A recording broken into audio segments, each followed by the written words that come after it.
पर सुनवाई supreme court करेगा। सुप्रीम कोर्ट में ओबीसी आरक्षण संबंधित डेटा पेश करेगी सरकार। राज्य पिछड़ा वर्ग कल्याण आयोग ने सरकार को रिपोर्ट भी सौंपी है। पंचायत निकाय चुनाव में मिले ओबीसी को 35% का आरक्षण, ये बात मंत्री भूपेंद्र सिंह की तरफ से कही गई है। तो थोड़ी ही देर में सुप्रीम कोर्ट में पंचायत चुनावों को लेकर के महत्वपूर्ण सुनवाई होगी। आपको बता दें कि 35% ओबीसी आरक्षण मिले, ये बात मंत्री भूपेंद्र सिंह ने कही है। तो राज्य पिछड़ा वर्ग कल्याण आयोग ने सरकार को रिपोर्ट सौंपी है।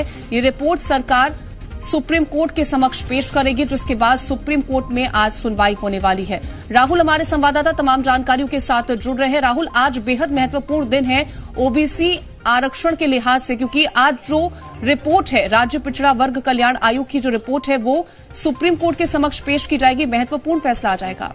देखिए, अब से थोड़ी ही देर बाद सुनवाई शुरू होगी और सुप्रीम कोर्ट में ओबीसी आरक्षण को लेकर के ही सुनवाई होगी। कल जिस तरीके से हैरानी जताई थी सुप्रीम कोर्ट ने कि आखिर में 23,000 पंचायत पद मध्य प्रदेश में इतने दिनों से खाली पड़े हुए हैं और 2 साल से किसी भी तरीके से पिछले 2 साल से ये सीटें खाली पड़ी हुई हैं, इस पे सुप्रीम कोर्ट ने हैरानी जताई थी।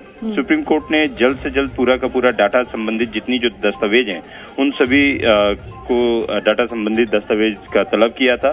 आज यहाँ सुप्रीम कोर्ट इस पे सुनवाई करेगा। अब से थोड़ी ही देर बाद यहाँ पर सुनवाई शुरू होगी और जो राज्य सरकार और अन्य पिछड़ा वर्ग ने जो प्रेस कॉन्फ्रेंस करके और उसमें क्यारी की गई थी जो ओबीसी आरक्षण को लागू करने के लिए, उसकी रिपोर्ट भी आज वहां पर रख सकता है। तो एक सुप्रीम सुनवाई आज देखने को मिलेगी सुप्रीम कोर्ट की तरफ। बिल्कुल, तो एक महत्वपूर्ण सुनवाई सुप्रीम कोर्ट में और बेहद महत्वपूर्ण फैसला आज निकल के सामने आएगा। राहुल, तमाम जानकारी पहुंचाने के लिए आपका बहुत शुक्रिया।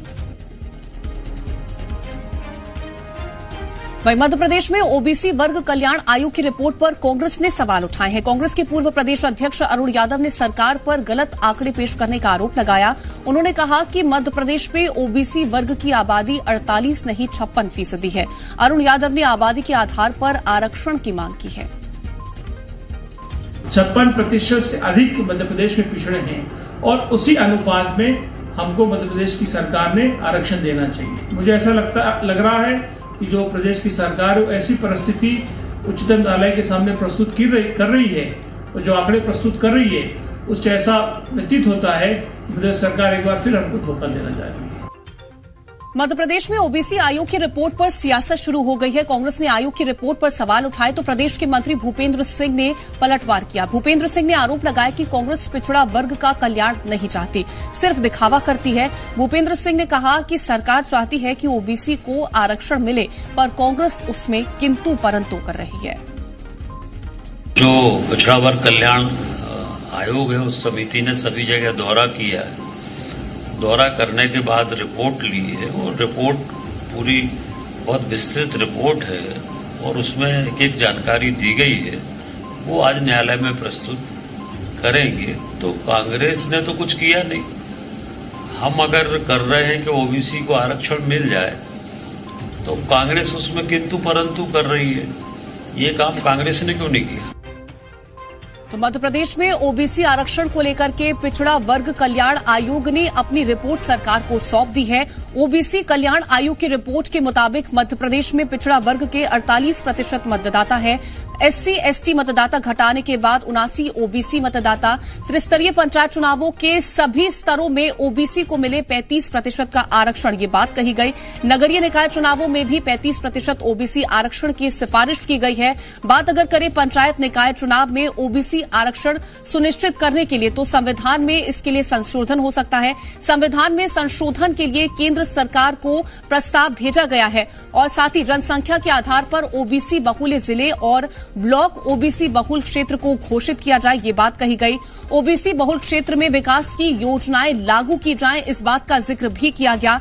एक समान हो केंद्र और राज्य के ओबीसी में शामिल जातियों की लिस्ट और राज्य के पिछड़ा वर्ग सूची में जो जातियां केंद्र की अन्य पिछड़ा वर्ग की सूची में सम्मिलित नहीं है, उन जातियों को केंद्र की सूची में जोड़ने जाने का भी प्रस्ताव केंद्र को भेजे, इस बात का जिक्र किया गया। साथ ही केंद्र की पिछड़ा वर्ग की सूची में से जो जातियां मध्य प्रदेश की अन्य अन्य पिछड़ा वर्ग की सूची में शामिल नहीं है।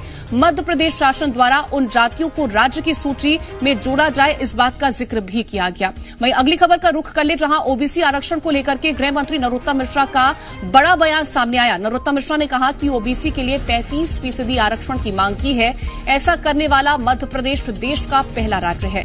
आयोग ने जो पक्ष रखा उसे सरकार सुप्रीम कोर्ट में रखेगी। नरोत्तम मिश्रा ने कहा कि कांग्रेस ने गलती ना की होती तो ये नौबत नहीं आती। सरकार ने पूरी की पूरी रिपोर्ट अपनी जो आयोग ने सौंप दी है। हमने स्पष्ट रूप से उसमें 35% की मांग की है। मैं समझता हूं कि मध्य प्रदेश पहला प्रदेश होगा जो 35% के लिए इतनी बड़ी मांग उन्होंने की है, और न्यायालय में भी हम इसी पक्ष को रखने वाले हैं जो आयोग ने रिपोर्ट दी। वहीं मंदसौर में ईओडब्ल्यू ने रिश्वत लेते हुए एक क्लर्क को गिरफ्तार किया है। आर्थिक अपराध शाखा उज्जैन की टीम ने क्लर्क को 20,000 रुपए की रिश्वत लेते हुए रंगे हाथों गिरफ्तार किया। पीएचई विभाग के ही एक रिटायर्ड कर्मचारी ने क्लर्क के खिलाफ शिकायत की थी। क्लर्क ने पेंशन के कागजात तैयार करने के एवज में 85,000 रुपए की मांग की थी। शिकायत के बाद ईओडब्ल्यू की टीम ने रंगे हाथों क्लर्क को गिरफ्तार कर लिया है।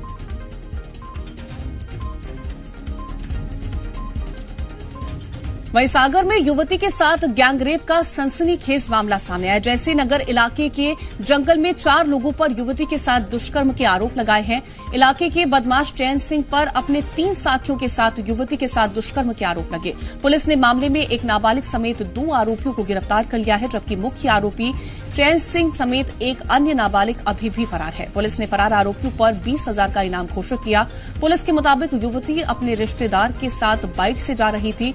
रामपुरा के जंगल के पास चैन सिंह और उसके साथियों ने रिश्तेदार के साथ मारपीट कर उसके सामने ही जंगल में युवती के साथ दुष्कर्म किया। घटना के बाद पूरे इलाके में सनसनी फैल गई है। चारों के खिलाफ मुकदमा दर्ज कर पुलिस आरोपियों की तलाश में जुट गई है। इसमें जो भी नियमानुसार कार्रवाई होगी, आरोपियों के विरुद्ध कार्रवाई की जाएगी। ये बहुत ही गंभीर घटना है। इस प्रकार की घटना बिल्कुल भी टॉलरेट नहीं की जाएगी, बिल्कुल भी क्षमा योग्य नहीं है ये घटना, और इसमें इसके द्वारा सख्त से सख्त कार्रवाई की जाएगी और इस मामले को चिन्हित करा के इसमें न्यायालय से सजा भी कराई जाएगी।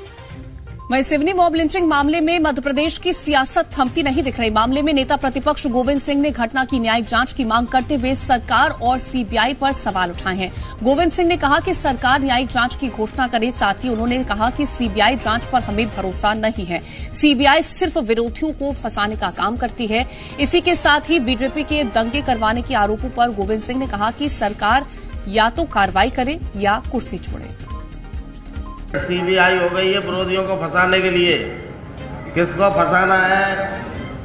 इसलिए हमारी एकमात्र मांग है कि सरकार को तत्काल, मुख्यमंत्री शिवराज सिंह में जरा थोड़ी बहुत भी नैतिकता है तो तत्काल न्यायिक जांच की घोषणा करें, ताकि दूध का दूध पानी का पानी प्रदेश की जनता के सामने आ सके। सरकार में अगर कांग्रेस आप बैठे हो, इतने आयोग अक्षम हो, इतनी आप में क्षमता नहीं है तो आप पद छोड़ के घर बैठो। अब आप इतने इस्तीफा क्यों नहीं देते? क्यों कुर्सी पर बैठे हुए हो? जब आप अगर दंगे हम करा रहे हैं तो हमारे खिलाफ कार्रवाई क्यों नहीं करते? पूर्व ऊर्जा मंत्री प्रियव्रत सिंह ने बिजली संकट का आरोप लगाते हुए शिवराज सरकार पर निशाना साधा है। प्रियव्रत सिंह ने आरोप लगाया कि ग्रामीण क्षेत्रों में 7 से 8 घंटे अघोषित बिजली कटौती हो रही है। बिजली संकट को लेकर के राज्य और केंद्र सरकार श्वेत पत्र जारी करे। उन्होंने आरोप लगाया उद्योगपतियों को फायदा पहुंचाने के लिए सरकार कोयले की कमी बता रही है। सुपर स्पेशलिटी पावर प्लांट की जांच कराई जानी चाहिए। पूर्व ऊर्जा मंत्री ने अगले हफ्ते से प्रदेश भर में आंदोलन की चेतावनी दी है। श्वेत पत्र तो जारी करना ही चाहिए। श्वेत पत्र तो न सिर्फ यहाँ की सरकार को पर केंद्र सरकार को भी जारी करना चाहिए। दोनों सरकारों को श्वेत पत्र जारी करने चाहिए कि आप सरकारी इतना कोयले के रिजर्व देश में होने के बाद ऐसी स्थिति आपने क्यों निर्मित की और आप कौन सा बड़ा घोटाला करने जा रहे हैं, ये भी श्वेत पत्र में इंगित करना चाहिए। बिजली को लेकर आंदोलन अगले हफ्ते ही घोषित हो रहा है, अगले हफ्ते घोषित हो रहा है। और ये आंदोलन सिर्फ प्रदेश सेंट्रिक नहीं रहेगा, ये तहसील और गांव के स्तर से लेकर राजधानी के स्तर तक आएगा और एक बड़ा मूवमेंट कांग्रेस पार्टी इसमें करेगी।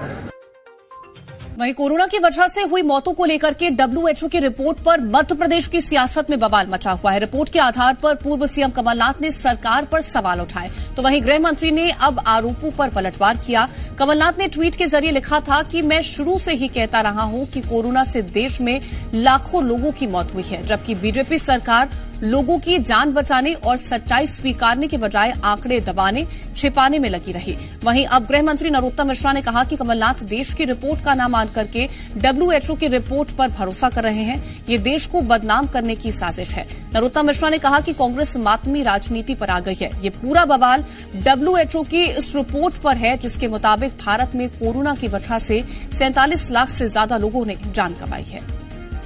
वो कमलनाथ जी WHO की रिपोर्ट मान रहे हैं मातम मनाने के नाम।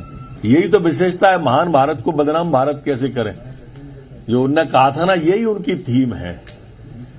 ये पूरी कांग्रेस अब ये मातमी राजनीति पे आ गई, श्यापा राजनीति हो रही है। ये देश की मुझे नहीं मालूम, पर मध्य प्रदेश में ऐसा कुछ भी नहीं हुआ है और मैं गलत मानता हूं उसको।